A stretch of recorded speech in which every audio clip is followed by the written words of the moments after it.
এখন আমাদের প্রতিদিনের সূর্য পূজার সময়।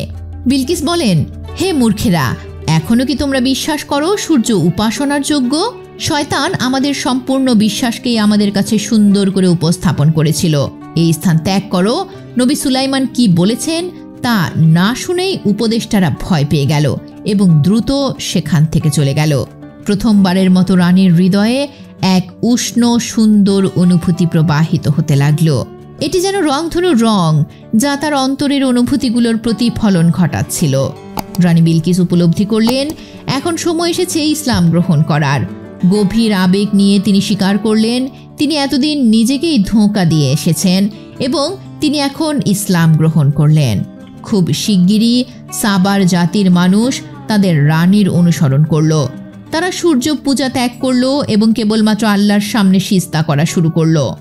আর এই সব কিছুর সূচনা হয়েছিল সেই দিন যেদিন ছোট্ট হুদহুদ পাখিটির অন্তরে একটি অনুভূতি জন্মেছিল এবং সে তার কণ্ঠে সেই সংবাদ প্রকাশ করেছিল যখন অন্য কোনো পাখিরা আগেই উড়ে গিয়েছিল।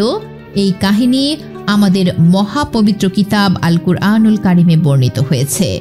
এটি আমাদের মনে করিয়ে দেয় জ্ঞানের মূল্য কত বিশাল, জ্ঞানের মর্যাদা কত উচ্চ এবং প্রকৃত জ্ঞান কেবল আল্লাহর একটি উপহার মাত্র। আর এই নিয়ে আমাদের কৃতজ্ঞ হওয়া উচিত।